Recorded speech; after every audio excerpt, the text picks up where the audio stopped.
اب آخری مسئلہ آ رہا ہے خاص طور پر بعض خواتین کا۔ ہوا یہ تھا کہ صلح حدیبیہ میں طے ہو گیا تھا، جو سن 6 میں ہوئی، کہ مکے سے اگر کوئی مسلمان بھاگ کر جائے گا مدینے تو آپ کو واپس کرنا ہوگا، اور مدینے سے اگر کوئی مسلمان مرتد ہو کر واپس آئے مکے تو ہم واپس نہیں کریں گے۔ یہ شرط تھی، اور شرط مان لی تھی حضور نے۔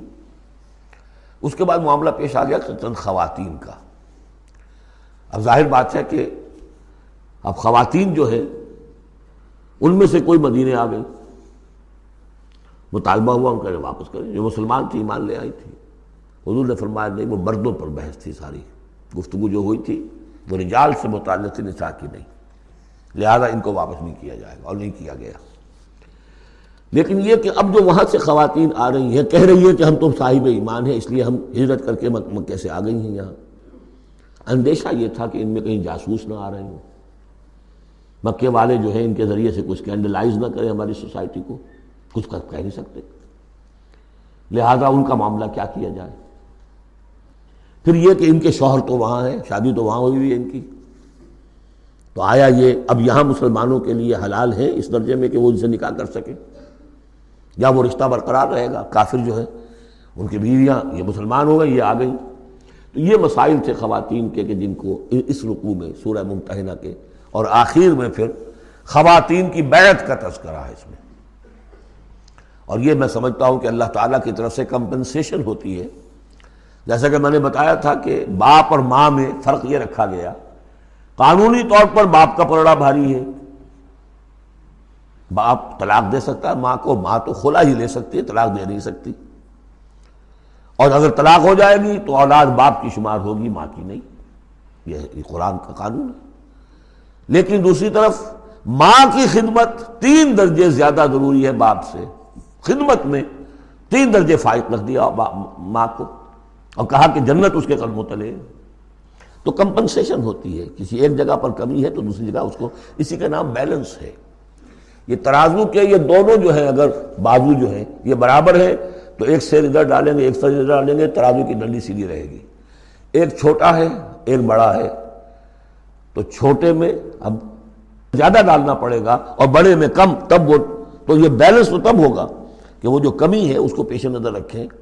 یہ ہے معاملہ کہ جو یہاں پہ بیان ہوا۔ وہ بیلنس کیا کیا اللہ تعالیٰ نے؟ مردوں کی بیعت کا قرآن میں ذکر ہے،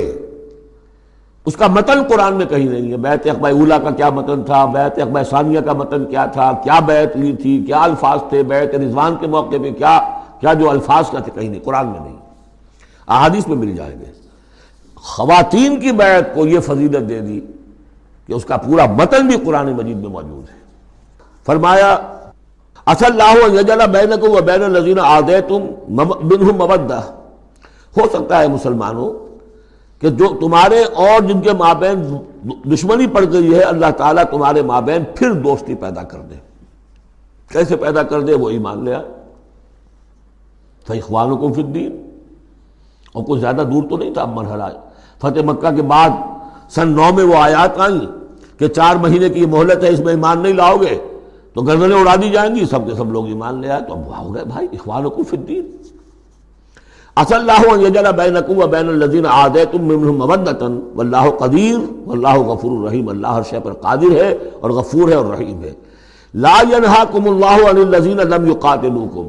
اللہ تعالیٰ تمہیں ان لوگوں سے نہیں روکتا کہ جنہوں نے تم سے کبھی جنگ نہیں کی، فی الدین، دین کے معاملے میں، ولم یخرجوکم من دیارکم، اور نہ تمہیں نکالا تمہارے گھروں سے، ان تبروہم وتقسطوا الیہم، کہ تم ان کے ساتھ کوئی بھلائی کرو یا انصاف کا معاملہ کرو۔ جہاں بھی ولایت کا معاملہ نہیں، کافر کو ولی نہیں بنایا جا سکتا، پشت پناہ، مددگار، حمایتی، قلبی محبت نہیں ہو سکتی، لیکن کوئی نیک سلوک کرنا، کوئی بھلائی کرنا، اس میں کوئی اعتراض نہیں، کافروں کے ساتھ کرو۔ جو غیر حربی ہے، جس کے ساتھ جنگ نہیں ہے، جس نے کبھی آپ کے خلاف آپ کے کسی دشمن کی مدد نہیں کی ہے، اس کا معاملہ مختلف رہے گا۔ ان اللہ یحب المقسطین، اللہ تعالیٰ انصاف کرنے والوں کو پسند کرتا ہے۔ انما ینہاکم اللہ عن الذین قاتلوکم فی الدین، تمہیں اللہ روک رہا ہے ان سے کہ جنہوں نے تم سے جنگ کی ہے دین کے معاملے میں، دین کی وجہ سے، وَأَخْرَجُوكُم مِّن دِيَارِكُمْ، نکالا ہے تمہیں تمہارے گھروں سے، وَظَاهَرُوا عَلَىٰ إِخْرَاجِكُمْ، اور انہوں نے گٹھ جوڑ کیا ہے تمہارے نکالنے پر، ایک دوسرے کی مدد کی ہے، أَن تَوَلَّوْهُمْ، کہ تم ان کے ساتھ ولایت، باہمی ولایت باہمی کا رشتہ قائم کرو، اس سے روکا ہے۔ وَمَن يَتَوَلَّهُمْ، اور جو کوئی ان کے ساتھ دوستی کرے گا، فَأُولَٰئِكَ هُمُ الظَّالِمُونَ، تو وہی لوگ ہیں کہ جو ظالم ہیں۔ یا ایھا الذین آمنوا، یہاں سے اب خواتین کا معاملہ، یا ایھا الذین آمنوا اذا جاءکم المؤمنات مہاجرات، اہل ایمان جب تمہارے پاس آئیں مومن خواتین ہجرت کر کے، فامتحنوہن، تو ان کا ذرا امتحان لے لیا کرو، دیکھ بھال کر لیا کرو یہ واقعی مومن ہے، کچھ تھوڑی سی انٹروگیشن ہو، سرسری سی اندازہ ہو جائے، لیکن اللہ اعلم بایمانہن، باقی یہ کہ اللہ تعالیٰ بہتر جانتا ہے کسی کے دل میں ایمان ہے یا نہیں ہے، آپ کے لیے ناممکن ہے کہ آپ اس کی صحیح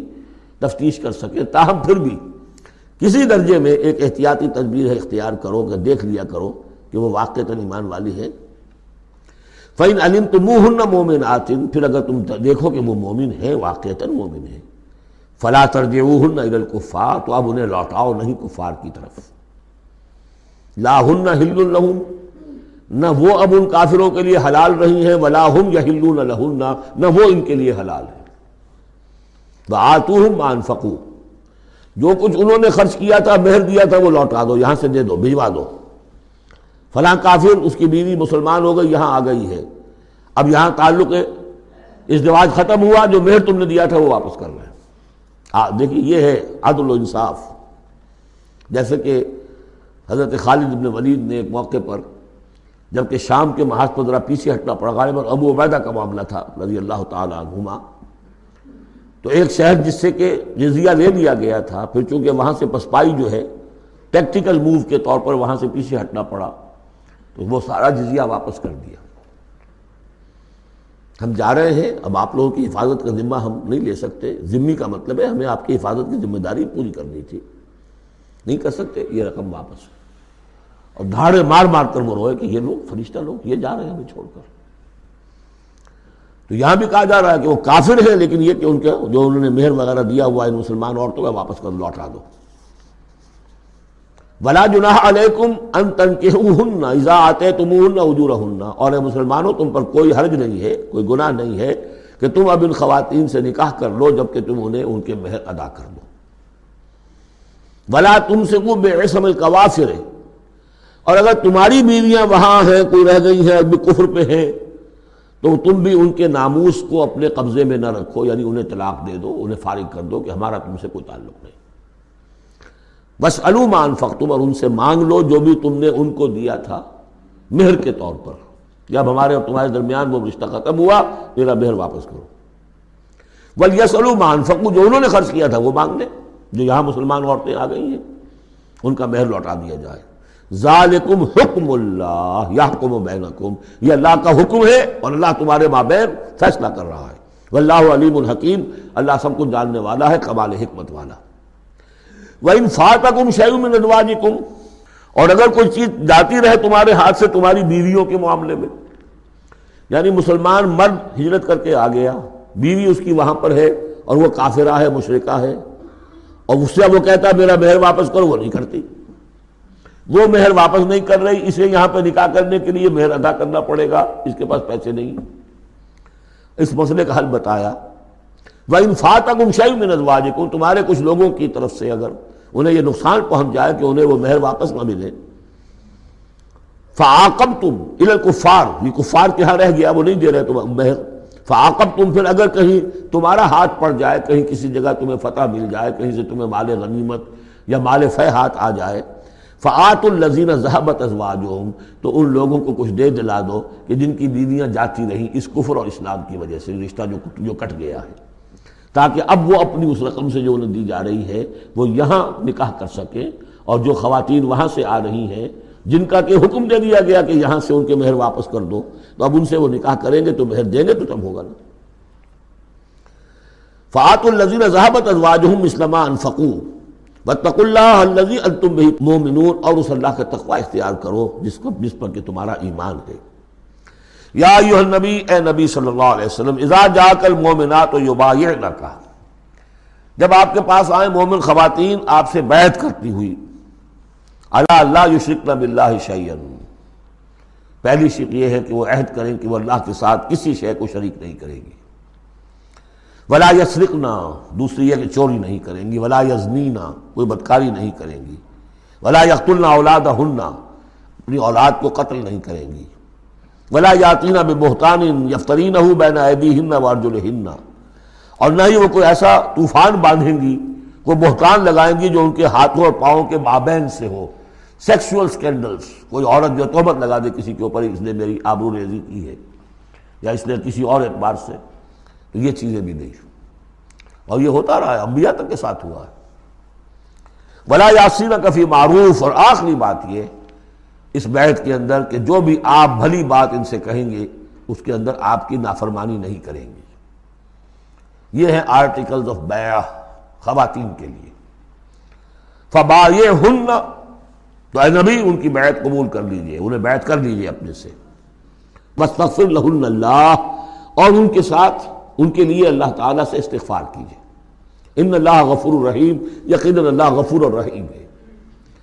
اب یہاں نوٹ کر لیجئے کہ جو بیعت مردوں سے لی گئی، بیعت عقبہ ثانیہ، بیعت عقبہ اولیٰ جو تھی وہ تقریباً یہی تھی، اسی لیے اس کو بیعت النساء بھی کہتے ہیں، پہلی بیعت۔ ابھی جو ہے وہ کوئی ایسی شکل سامنے نہیں تھی کہ کوئی جماعتی تشکیل ہو رہی ہو، جماعت بنانی ہو، اور ہمارے ہاں جو بھی صوفیاء ہیں جو بیعت لیتے ہیں وہ بھی تقریباً اسی کو دلیل بناتے ہیں، بیعت عقبہ اولیٰ اور بیعت النساء، وہ اسی بات کا عہد لیتے ہیں، شرک نہیں کروں گا، یہ نہیں کروں گا، چوری نہیں کروں گا، نیکی کے کام کروں گا، وغیرہ وغیرہ۔ تو صوفیاء کی بیعت، خواتین کی بیعت اور بیعت عقبہ اولیٰ تقریباً یہ ہے۔ لیکن وہ بیعت جس سے کہ جماعتی زندگی وجود میں آئی وہ بیعت عقبہ ثانیہ ہے۔ حضرت عبادہ ابن صامت رضی اللہ تعالیٰ عنہ سے اس کی پورا اس کا ٹیکسٹ جو ہے وہ موجود ہے، متفق علیہ حدیث ہے، جس کو بخاری میں بھی ہے، مسلم میں بھی ہے۔ بایعنا رسول اللہ صلی اللہ علیہ وسلم، وہ فرماتے ہیں ہم نے بیعت کی تھی اللہ کے رسول سے صلی اللہ علیہ وسلم، علی السمع والطاعۃ، آپ کا ہر حکم سنیں گے، اطاعت کریں گے، فی العسر، تنگی اور مشکل میں بھی، والیسر، اور آسانی میں بھی، والمنشط، اس حالت میں بھی کہ ہماری طبیعتوں میں انشراح ہو کہ ہاں یہ کام واقعتاً بہت مفید ہے، صحیح ہے، والمکرہ، اور اس حالت میں بھی کہ ہمیں اپنی طبیعتوں پر جبر کرنا پڑے، ہمیں اس فیصلے کے ساتھ اتفاق نہ ہو، وعلی اثرۃ علینا، اور اس کے باوجود کہ دوسروں کو ہم پر ترجیح دے دی جائے۔ ترجیح دے دی جائے کس بات میں؟ آپ امیر بنا رہے ہیں فلاں شخص کو، یہ تو ابھی نوبارد ہے، ابھی آیا ہے، ابھی شامل ہوا ہم میں، اور ہم پرانے آپ کے ساتھی ہیں، نہیں، پریروگیٹو ہے یہ آپ کا، جس کو چاہیں امیر بنائیں۔ وعلی اللہ نذال الامر اہلہ، جنہیں آپ ذمہ دار بنائیں گے ان سے ہم جھگڑیں گے نہیں، ان سے لڑیں گے نہیں، ان کی اطاعت کریں گے۔ من اطاعنی فقد اطاع اللہ ومن عصانی فقد عصی اللہ ومن اطاع امیری فقد اطاعنی ومن عصی امیری فقد عصانی۔ وعلی ان نقول بالحق اینما کنا، آخری شق یہ کہ ہم حق بات ضرور کہیں گے جہاں کہیں بھی ہوں گے، لا نخاف فی اللہ لومۃ لائم، ہم کسی ملامت کرنے والے کی ملامت کے خوف سے اپنی زبان بند نہیں کریں گے۔ یہ بیعت عقبہ ثانیہ جو ہے اس کو ہم نے تنظیم اسلامی میں اختیار کیا، ایک لفظ کا اضافہ کیا، ابایعک علی السمع والطاعۃ فی المعروف، حضور کی اطاعت مطلق تھی، جو حکم دیں گے، غلط دے نہیں سکتے، معصوم ہے۔ حضور کے بعد ابو بکر کی بیعت بھی مطلق نہیں تھی، مقید ہے، مشروط ہے، کتاب و سنت کے دائرے کے اندر۔ یہ بیعت ہے چونکہ اس کے بعد حضور نے پہلی مرتبہ ایک تنظیمی ڈھانچہ قائم کیا کہ مدینے میں آپ نے 12 نقیب مقرر کر دیے، یہ تنظیمی شکل پہلی مرتبہ ہو رہی ہے آپ کی سیرت کے اندر۔ مکے میں تو چونکہ آپ خود موجود ہیں اور سب صحابہ وہیں ہیں، چھوٹا سا شہر ہے، تو کسی تنظیمی سانچے کی اور ڈھانچے کی اور لمبی چوڑی چینز جو ہے بنانے کی ضرورت ہی نہیں۔ اب مدینہ دور ہے، وہاں کے کچھ لوگ 9 خزرج میں سے اور 3 اوس میں سے آپ نے نقیب بنائے، اب ان کی ذمہ داری بنی۔ اس طرح جماعتی تنظیم جو بنی ہے وہ اس بیعت پر بنی ہے۔ البتہ چونکہ خواتین کا معاملہ یہ ہے کہ جماعتی جدوجہد جو آگے چلنی ہے، اس میں جہاد اور قتال کے جو مراحل آنے ہیں، اس میں خواتین کا حصہ بالواسطہ ہے، بلا واسطہ نہیں ہے، ڈائریکٹ نہیں ہے۔ وہ بیعت ان سے نہیں لی گئی، بلکہ یہی بیعت لی گئی ہے کہ اس کے اندر یہ افعال ہیں، یہ نہیں کریں گے، اور یہ کہ ہاں جو امیر ہیں حضور صلی اللہ علیہ وسلم جو بھی حکم دیں گے، جو بھلائی کا حکم ہوگا اس میں ان کی نافرمانی نہیں کریں گے۔ اس کو ہم نے تنظیم میں خواتین کی بیعت کے لیے بعین ہی یہی الفاظ اختیار کیے، اور واقعہ یہ کہ اس کا بہت ایک اہم پہلو یہ ہے کہ چاہے خواتین کو وہ دوسرے کام نہیں کرنے جو مردوں والے ہیں، جنگ میں جانا ہے یا کوئی اور مسئلہ ہے، لیکن ایک سینس آف بلانگنگ ہو جاتی ہے کہ ایک گروہ کے ساتھ ہونا، کونوا مع الصادقین، کوئی ہے جس کے ساتھ آپ نے اپنے آپ کو آئیڈینٹیفائی کیا، جماعتی زندگی ہے اور اس کے تحت ایک کام ہو رہا ہے، اس کی برکتیں جو ہیں، جو آپ نے فرمایا گیا، جو حضور نے فرمایا، یہ حضرت عمر کا قول ہے، اثر ہے، لا اسلام الا بالجماعہ ولا جماعہ الا بالامارہ ولا امارہ الا بالسماع ولا سماع الا بالطاعہ۔ کوئی اسلام نہیں ہے بغیر جماعت کے، کوئی جماعت نہیں بغیر عمارت کے، کوئی عمارت نہیں بغیر جب حکم سننے کے، اور سننے کا کوئی فائدہ نہیں ہے تک مانا نہ جائے۔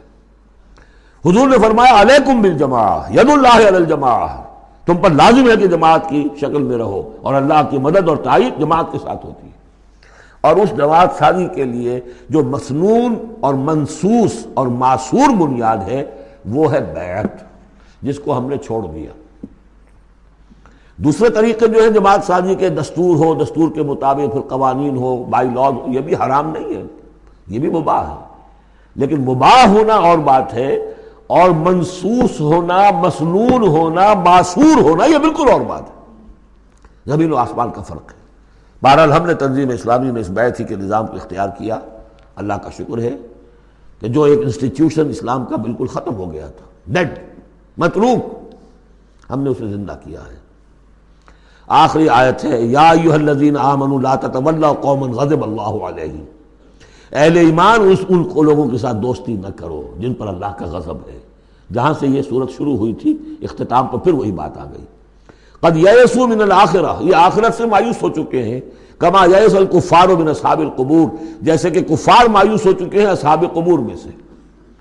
اس کے دو معنی دیے گئے ہیں، جیسے کفار جو قبر میں ہیں ان پر تو حقیقت واضح ہو چکی ہے نا، عالم برزخ میں جب پہنچ گئے تو انہیں معلوم ہے، اب حقائق منکشف ہو گئے، جیسے وہ مایوس ہو گئے ہیں کہ ان کے لیے اب کوئی راستہ نہیں، اللہ کے عذاب سے بچنے کی کوئی شکل نہیں۔